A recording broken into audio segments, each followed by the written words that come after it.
Saturday was silent, surely it was through. But since when has impossible ever stopped you? Friday's disappointments, Sunday's empty too. Since when has impossible ever stopped you?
My God is able to save and deliver and heal and restore anything that He wants to.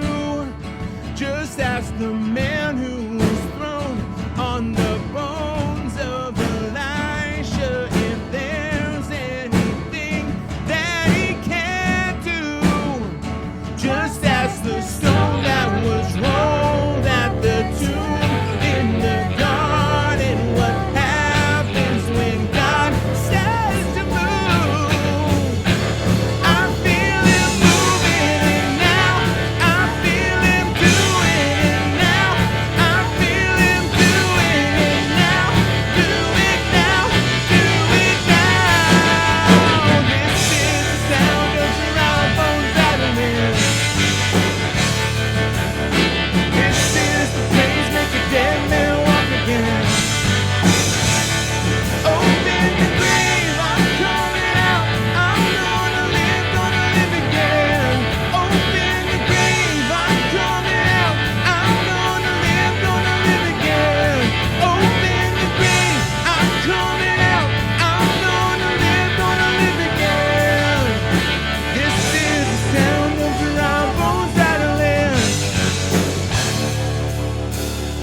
I hear the sound. I hear the sound. I hear the sound. I hear the sound. And I said, live, live. Dry bones hear the word of the Lord. Live, live. Dry bones hear the word of the Lord. Live, live. Dry bones hear the word of the Lord. Live, live. Dry bones hear the word of the Lord.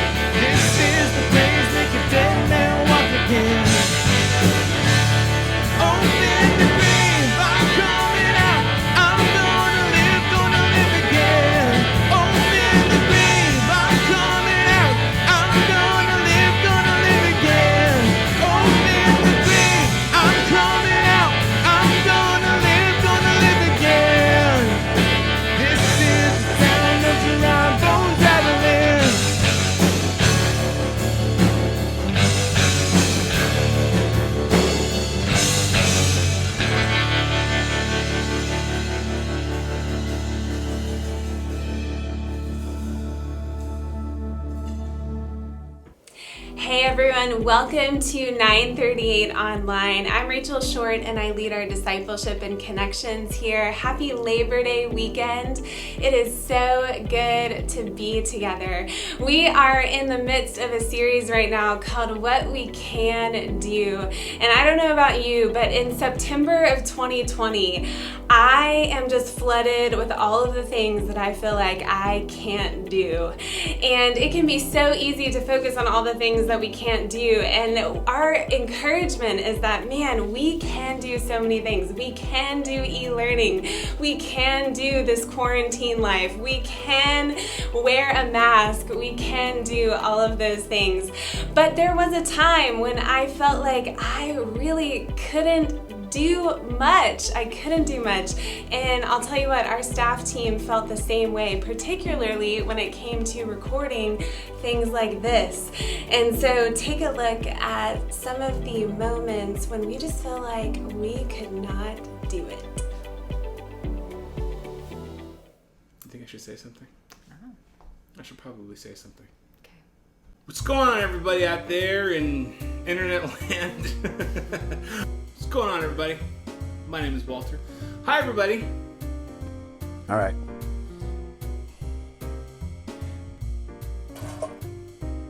Response to faith, not in place of faith. But just like, yeah, over here. I said this morning. Did I cover it because I quickly said today?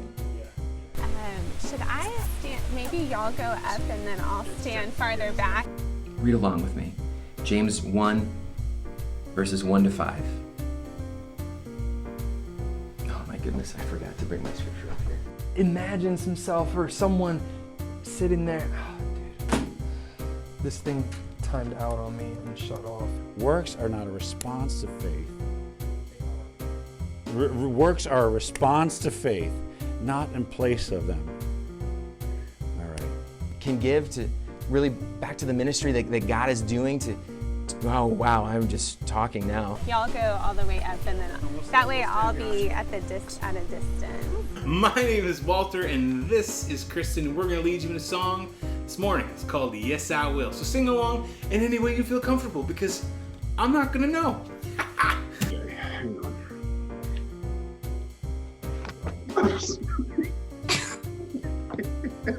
Excuse me, ladies and gentlemen of the jury, just a second while I gather my thoughts. That God has given us. And if you're, I had it and I lost it.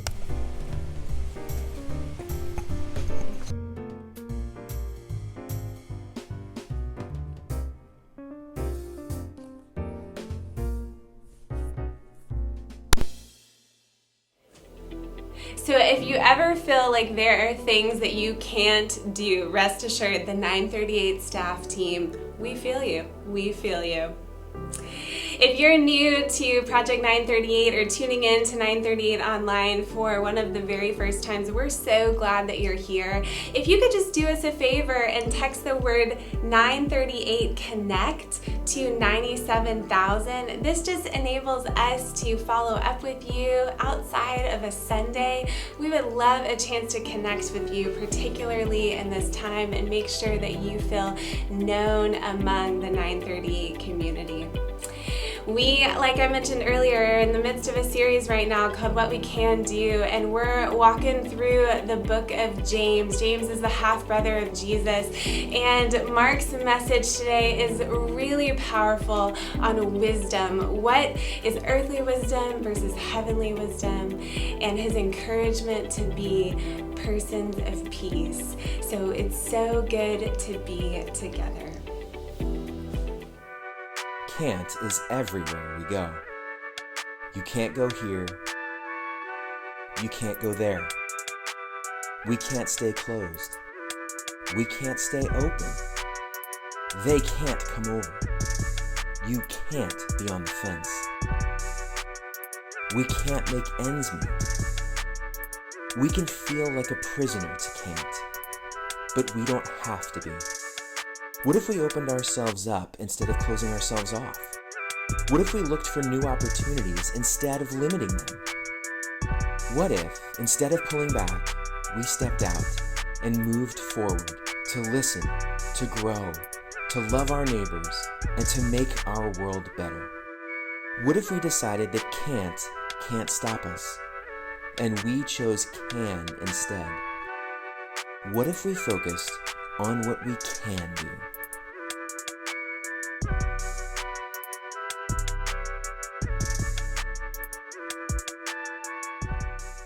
Hi, my name is Marc Lucenius, and I get to be the lead pastor of Project 938. And welcome to 938 Online. I'll add my welcome to the one you already received. And I have good news for you, Project 938. You are awesome.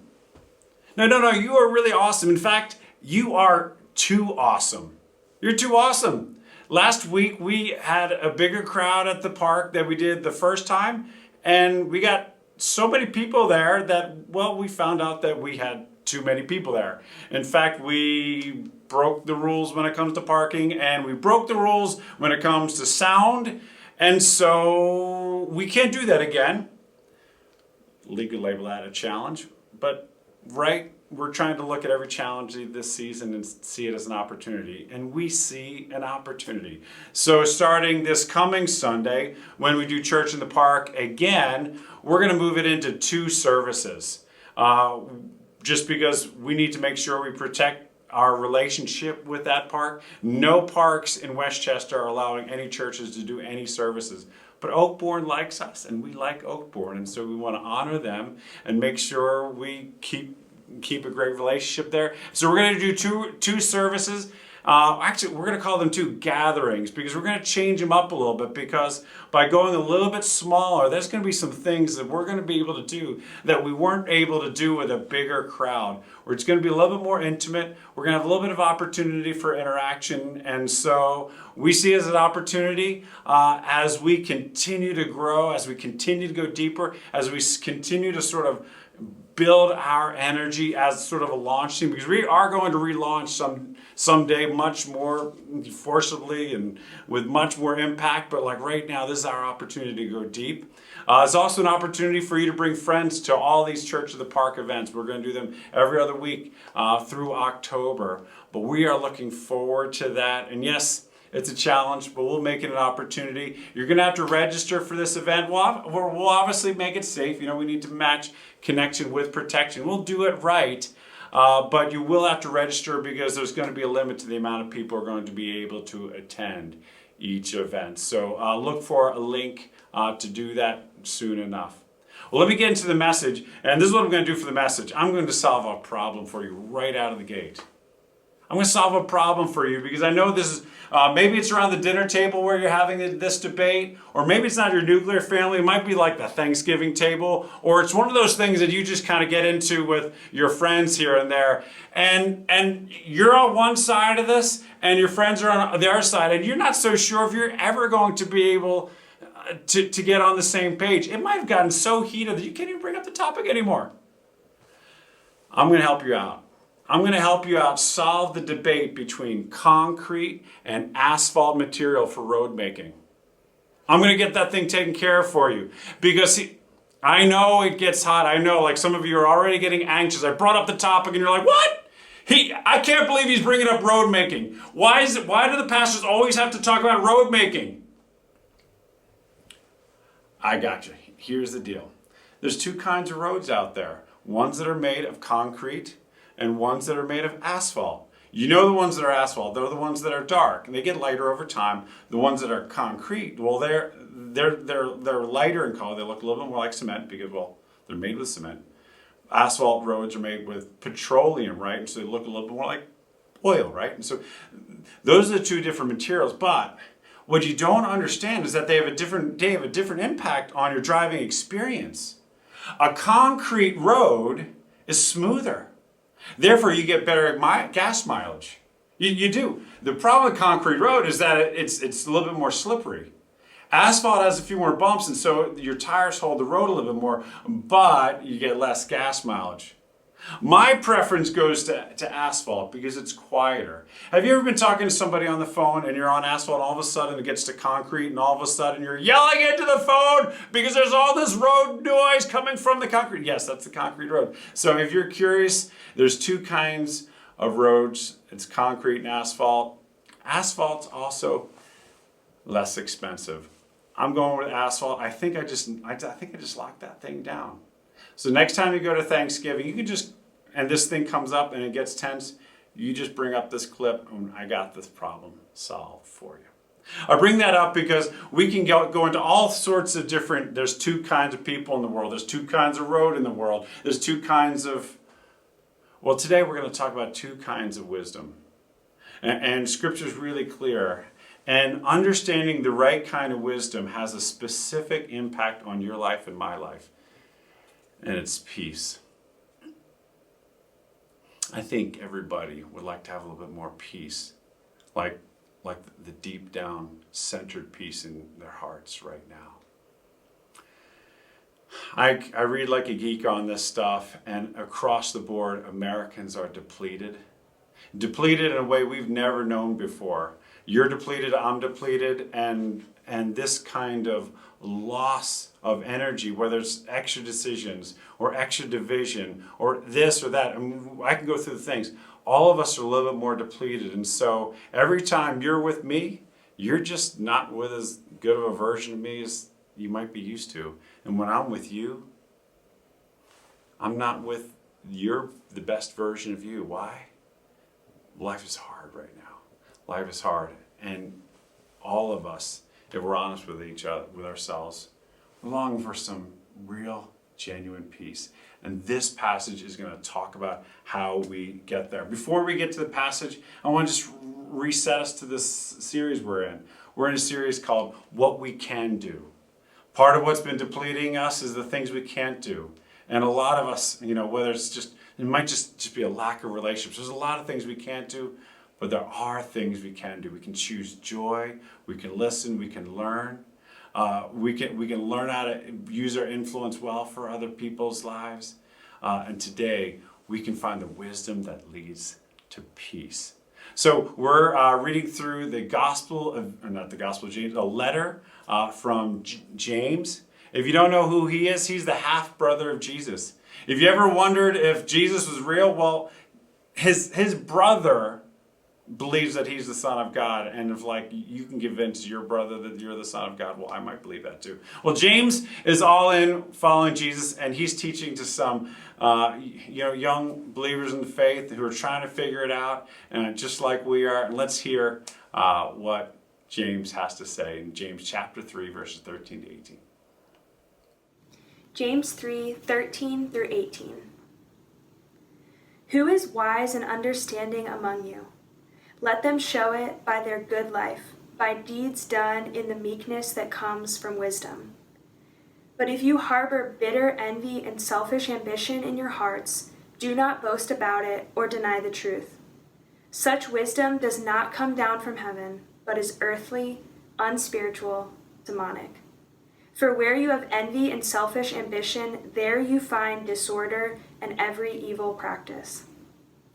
But the wisdom that comes from heaven is first of all pure, then peace-loving, considerate, submissive, full of mercy and good fruit, impartial and sincere.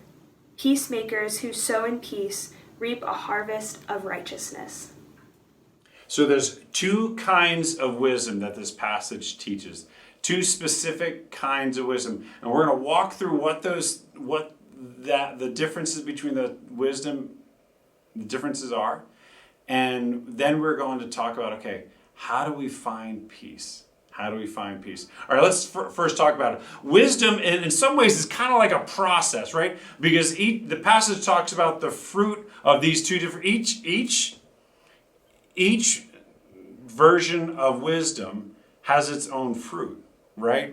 And which means that there's some sort of process. It takes some raw materials, it puts it through, takes some sort of information, it puts it through a grid of certain wisdom, and then you act on it and you get the fruit of it, right? And so the fruit of earthly wisdom is, well, you get disorder and evil action. And I don't think any of us are looking for more disorder in our world right now. None of us are looking for more evil actions. But listen to the fruit of heavenly wisdom. The fruit of heavenly wisdom is this: it's pure, it's peace-loving, it's considerate, it's full of mercy, it's impartial, sincere, full of good fruit. So if it only was that easy. I think for most of us, discerning and figuring out the kind of wisdom, what we should listen to, it's more like looking at a pile of different seeds, right? You can look at seeds and you can tell that they're seeds, but you don't know necessarily, well, what kind of seed is this? Is this a seed to an apple tree, a cherry tree, a walnut tree? Or is it a rhododendron or a pine tree? We have no idea when we're looking at the seed what it's going to produce unless, well, the farmer knows exactly what that seed will produce, right? And when you have discernment to see what it looks like, and when you understand the process, you understand what you're going to get. And that's what I think we can start sorting out. So how do we discern between sort of earthly wisdom and heavenly wisdom? First, we just need to recognize that all wisdom has its own internal logic. They're all logical, right? Every single advertiser has a very logical reason why you should give up your money to get their product. It's very, very logical. And those are specific things. But there's other sorts of situations and challenges that have their own internal logic. Let's just talk about one that's kind of close to my heart. And not everyone's going to agree with me on this one, but invariably, a couple who are dating, they're going to spend some time together, and they might make the decision to begin living together. And there's an awful lot of internal logic. Well, we're going to save money. It's this, that, the other. It's you really can't justify it in Scripture that this is a good decision from sort of heavenly wisdom, but from earthly logic, right? It's like, well, we can save some money, we can live, we don't have to, it would be good for our relationship, right? Yet the fruit of it is it almost always hurts the female. It's a social justice issue. It's a social justice issue. It hurts the female when it comes to her career, family, and financially. Maybe not in specific situations. We can always talk about the one situation that went well, but generally speaking, across the board, it's a social issue, social justice issue that hurts females almost across the board, right? But there's an internal logic to it, and you buy into the internal logic, you can sell yourself anything you want.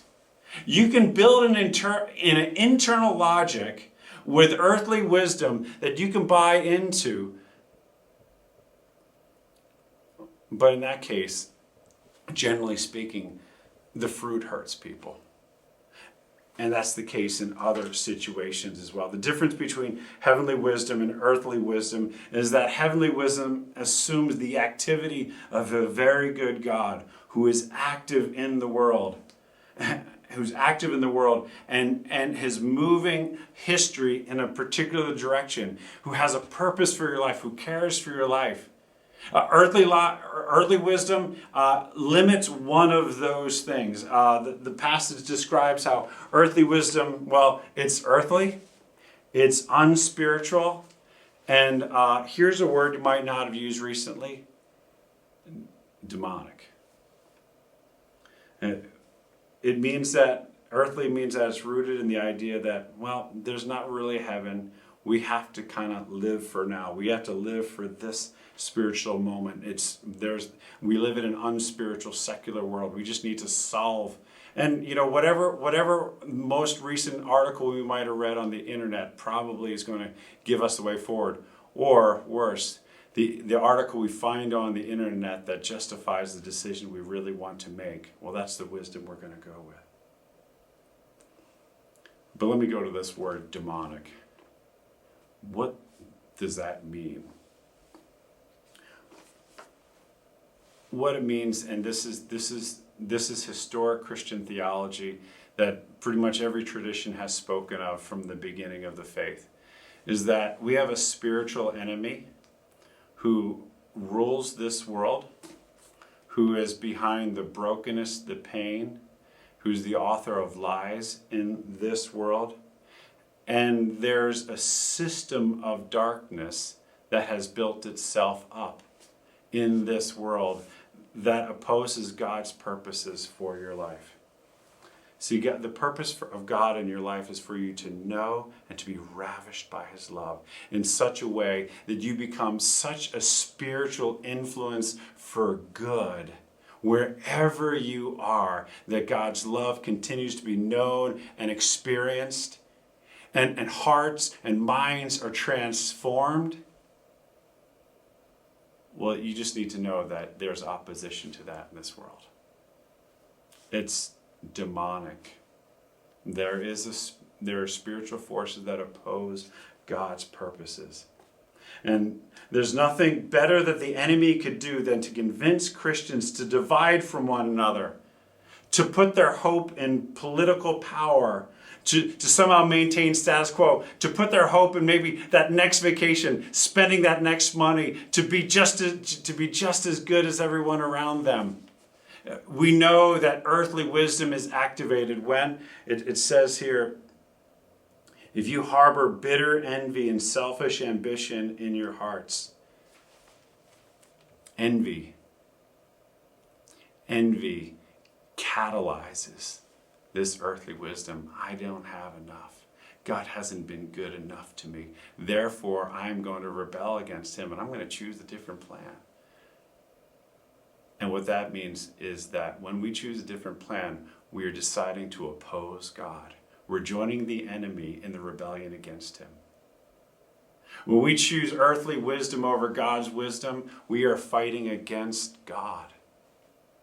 We are joining the forces of evil and resisting the outpouring and the pouring out of his transforming love in this world. We are deciding to resist his purposes for our lives, of being transformed by his love and grace, and to be an extension of his love and grace, and taking what he has given us and using it for ourselves,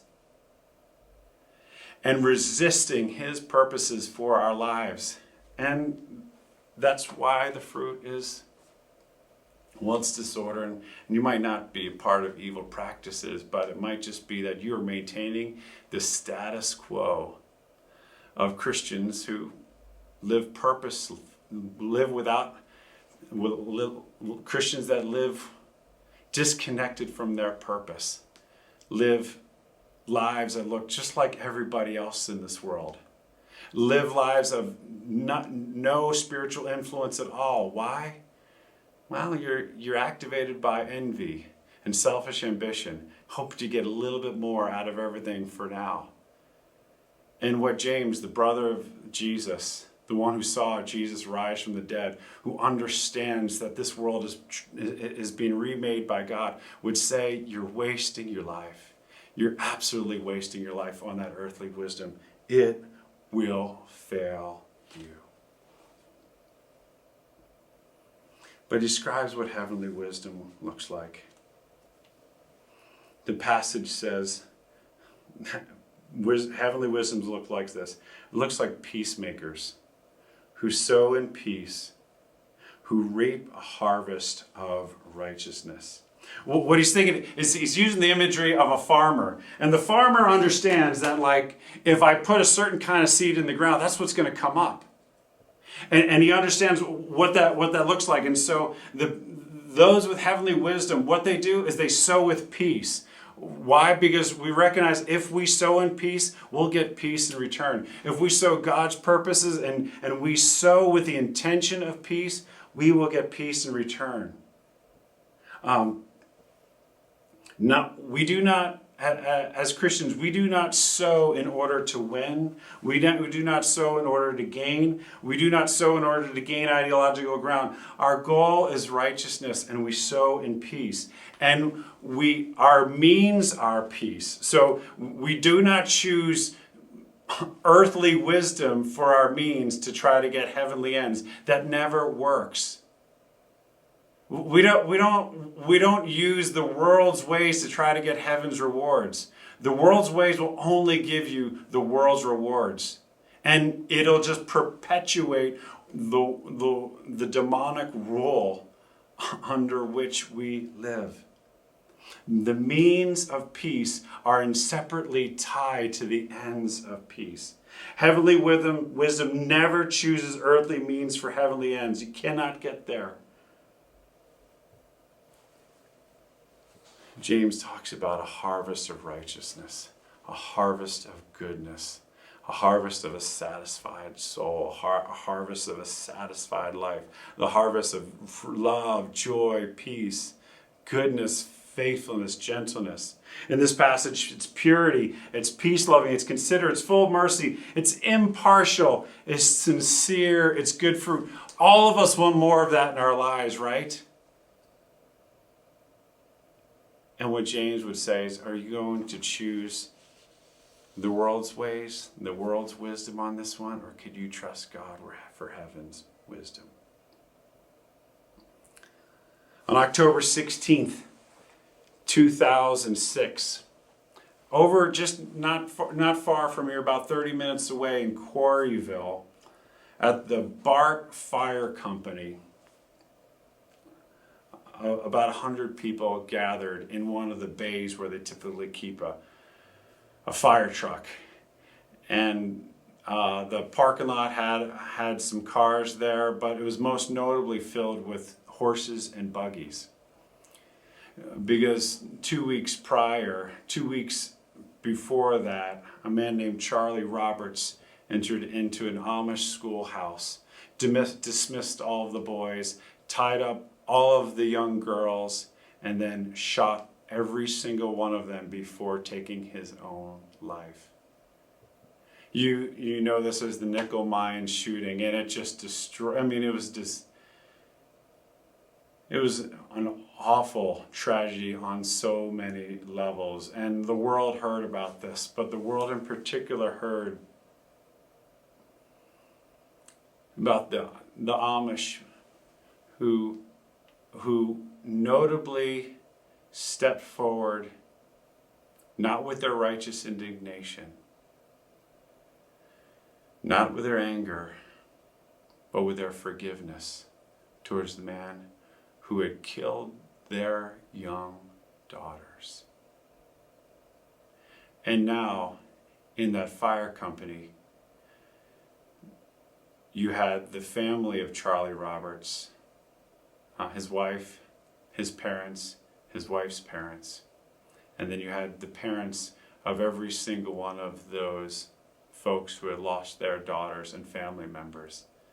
And they were there to try and sort things out because all of them had lost someone that they had loved. It started out with Charlie's father-in-law saying a few words of concern and regret and a few other things from Charlie's family, and then the Amish asked about Marie, his wife, how she was doing, asked about the kids, and it was the most awkward place ever, but then a man stepped forward and spoke, and I just want to read that. The first thing they wanted to know was how the Roberts family was doing. How are your children? They asked Charles' wife. How are you? They asked her again. And each of the families that spoke echoed the same sentiment time and again. We don't hold you responsible in any way for what your husband did. We don't think that your husband was a bad man. He was just confused and hurt and troubled. One of the Amish men who had lost a daughter stood to speak. He cleared his throat and looked across the circle. If there was to be any tension, any discomfort at all, one would assume it would come from one of the parents of the children who had died. But as soon as he began to speak, any such concerns were immediately quelled. I knew who you were before, the Amish man said slowly with tears in his eyes. And I always recognized your husband. But I never really knew you or your family.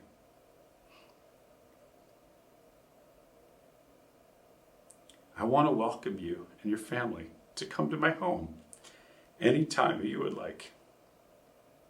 I hope this will start a firm friendship between our families. As his voice filled the room, it became apparent that he was saying to all of Charlie's family, that were there. But there seemed to be a special connection between this particular father and Charlie's parents. After all, the Roberts family had just lost a son, and under such grave circumstances. Both families knew what it was like to lose a child. A chorus of softly spoken affirmation swept the room as nearly all the Amish present verbalized their agreement. They all nodded their heads in approval as a community, confirming what this Amish father had said and reiterated that what he had said went for all of them. There would be healing in the community, and their gathering together that evening confirmed that they were committed to becoming better people and better neighbors to one another in the future.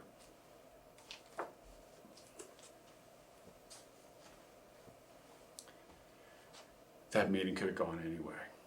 That meeting could have gone any direction, right? I know what it would have been like for me to stand there with the family who had taken the life of one of my children. Could have gone any direction. But this was a culture of people who, among other things, they sought peace. They know how to seek peace. And it's because of their forgiveness. And because of the wisdom that is not from this world, not from my own heart, that wisdom would be found. Not from this world, because they sought a different kind of wisdom, because they sowed a different kind of wisdom. They had a harvest of healing in their lives and community that is utterly from outside of this world.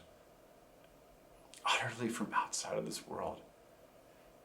That's the kind of harvest of righteousness that James speaks of. If you seek a different kind of wisdom, you can get a different kind of life.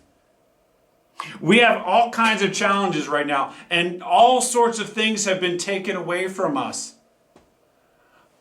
But maybe this is the opportunity to seek a different kind of wisdom, to invest ourselves in a different kind of way, to find a heavenly wisdom, to invest ourselves in heavenly ways, and to have a heavenly kind of harvest. Something utterly different than what this world might offer us. This man offered friendship and forgiveness. Utterly outside of this world. So how do we discern between heavenly wisdom and earthly wisdom, right? Because just sometimes it's like, I don't know the difference between these seeds, right? How do I really know? I think this passage offers something very unique that was really, honestly surprising and helpful to me. You know how it describes heavenly wisdom?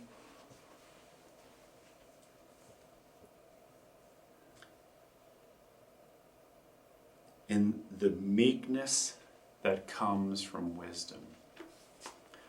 The wisdom that comes from heaven is meek. It doesn't boast. It doesn't say, listen to me. It doesn't denounce everybody else. It's meek. The NIV uses there's different versions of the Bible, and the particular version that sometimes it uses humility, but this more specific word is meekness. This kind of wisdom doesn't chase you down like advertisers do. This kind of wisdom isn't necessarily in your inbox every morning. It's quiet. It might be found in that grandmother or that grandfather that had a life that reflected a harvest of righteousness. You might have to seek it out there. It's in the scriptures that wait for you to take initiative to read it. It's found in the counsel of wise people in your life who know you well enough that when you share your life with them, they know how to give wisdom in return to you. Tell you, last 6 months, I feel like I've been just on this famished search for wisdom. And I think a lot of us are like, what do we do in a situation like this? How does a church be a church without a church, right? And I'm so grateful for those quiet voices in my life. The people who have been there to listen to me when I was overwhelmed. The people who understood me in order to speak a word of wisdom. I've been grateful for the scriptures who have reminded me that I'm not from this world and that God is in control of this thing and that He is using these challenges to advance His purpose to make His bride, the church, more beautiful, more wonderful. That this is eventually going to be seen to make His glory all the more wonderful. The scriptures that speak that we do not regard these sufferings, knowing that these sufferings will produce an eternal glory that outweighs them all. This is the kind of wisdom that keeps me going. This is the kind of wisdom that keeps me passionate. This is the kind of wisdom that believes that God has put Project 930 into this moment, for this moment. And yes, that there is a plentiful harvest for us in this moment. And I believe the plentiful harvest right now is in our character. As we dig down deep, as we see the weightlessness of earthly wisdom, and as we attach ourselves to something that's going to last beyond COVID, that's going to be last beyond our challenges now, and we realize that our lives matter more than we ever could have imagined. And we begin setting aside the envy and the selfish ambition that sends us off into fruitless wastes of time when we invest more of ourselves into God's purposes for our lives. But it's meek. It's not demanding your attention. It's not chasing you down like the internet. We have to seek it. This passage also gives you permission to discern wisdom based upon the lives of those who offer it. He says, you know, when you find a wise person, you're going to see a good life and someone who does good deeds. And that's where you can find true wisdom. And if you don't see a good life and good deeds, you probably ought to reject that wisdom. Heavenly wisdom will not appeal to your envy, and it will not appeal to your selfish ambition. And the true heavenly wisdom will always seek peace. The Amish, they're not a perfect society, but in their understanding of the scriptures, when they look at Jesus, they see someone who is a peacemaker. They see someone who is seeking peace in God's ways. And they have it right there. And any of us who should follow Him, well, we ought to be peacemakers as well.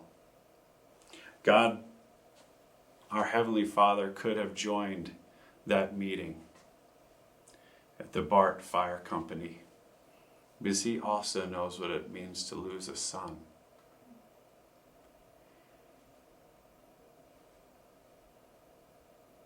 When we sin, we participate in the cosmic rebellion against the God who loves this world. And those sins have had a cost. And the cost is the loss of that loving relationship with God. But because God is a peacemaker,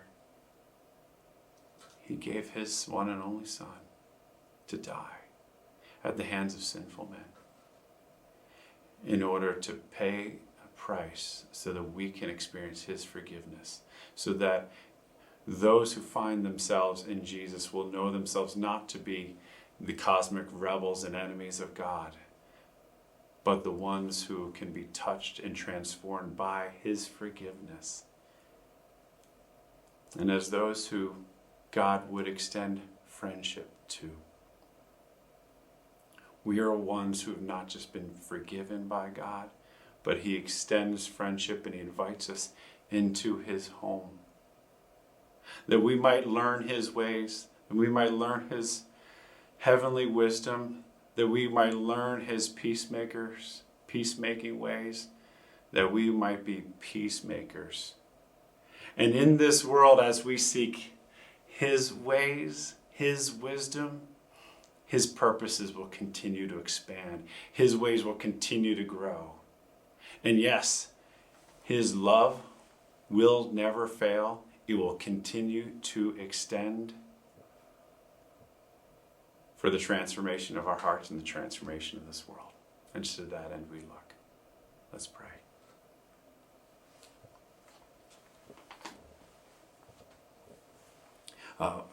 Father, some of us have always thought that we just needed to be better and then you'd love us. And God, we never realized that in all our resisting of you and all of our performance, it's always just been a rebellion against your love. And some of us need to surrender right now and say, God, I'm going to stop striving and I'm going to stop running. And I'm going to receive the love and forgiveness that you offer me on the cross in Jesus. And we are ready to admit that there's nothing in our goodness that would cause us to be able to earn your love or grace. We recognize that even in our goodness, we've been rebelling against you. Even in our goodness and our striving, we've been trying to demand your blessing from us. So God, even now, we confess we need your forgiveness. But God, we also say we're amazed by your friendship. God, would we see your friendship and your wisdom in such wonderful detail that we would be drawn to your heavenly wisdom and we wouldn't be lured away by our envy and our selfish ambition. But we'd be able to live the purpose that you have given for our life to extend your love and grace in this world, whether in our work or in our ways and our relationship. Would your purpose prevail in our lives as we learn to trust your wisdom over the wisdom of this world? It's in Jesus' name we pray. Amen.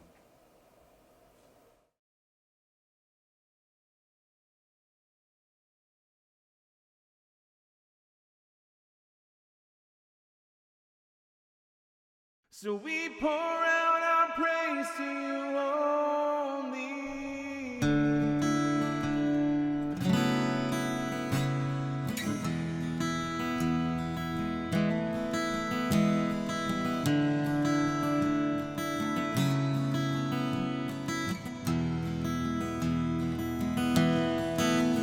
You give life, you are love, you bring light to the darkness, you give hope, you restore every heart that is broken. Great are you, Lord. It's your breath in our lungs, so we pour out our praise, we pour out our praise. It's your breath in our lungs, so we pour out our praise to you only.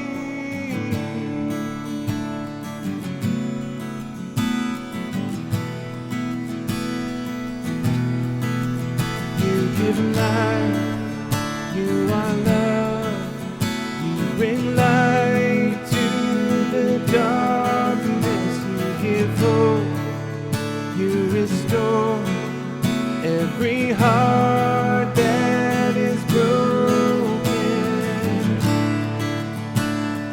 Great are you, Lord. It's your breath in our lungs, so we pour out our praise, we pour out our praise. It's your breath in our lungs, so we pour out our praise to you only.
What a powerful message. I know I feel so encouraged by Marc's message of what it looks like to have heavenly wisdom. And one of the things that we're doing each week is we're coming up with a do of the week. And Marc's do of the week is to be a person of peace. That's what James tells us to do, to be a person of peace. What would it look like this week for each one of us to sow peace into the lives of others? Is there a situation in your life that you're wrestling with, that you need to seek heavenly wisdom and become a person of peace? Are there two people in your life where God is calling you to be a peacemaker in their lives? That's our do of the week, is to become people of peace. We're really excited this fall because we have a lot of exciting things coming up. One of those things is on September 13th, we are going to be in person again. And like Marc mentioned, we are going from one large service to two medium-sized gatherings. We're calling them gatherings because we're gonna make it an interactive, intimate, just cool experience for people. This is a great opportunity for you to invite your friends. We're gonna have two gatherings at 9 a.m. and 10:45 at Oakbourne Park on September 13th. And there's a way that you can register. We will send you that info in your email this week. Also coming up on September 20th is we are kicking off another round of Rooted. Rooted is our 10-week on-ramp for a small group. And if you've never been a part of a community of other people who are seeking to grow in their faith, who are exploring biblical principles, who are exploring the faith for the first time, or maybe you grew up in the faith, no matter where you are on that journey, Rooted is a great next step for you. And I wanted to give you a chance to hear from someone who finished Rooted just a few months ago. Take a look. Prior to Rooted, as many times I tried to go out on my own to seek and building a closer relationship with God, and I was unable to stay consistent. Once I became aware of Rooted, I knew this was confirmation. It's nothing like being a part of a group of individuals who share the same interests as you do. It would definitely help you stay motivated and consistent and determined. I would definitely recommend Rooted to anyone who is walking along this path on their own. This experience, I was able to walk away feeling so humble and grateful. Thank you so much. Thanks so much to Zania for sharing her Rooted journey with us. Like I mentioned, our kickoff is September 20th at 7 p.m. We would love for you to be a part of it. You can register online at project938.net. And we have also made giving really easy. During this challenging season that we're in, we cannot express how grateful we are to those of you who have continued to give faithfully to our church.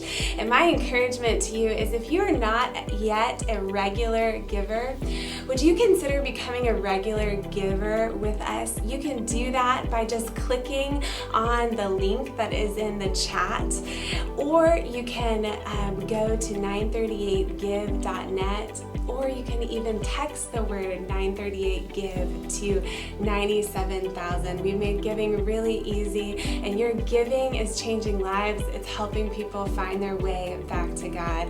We hope that you have a great Labor Day weekend. Have an awesome week.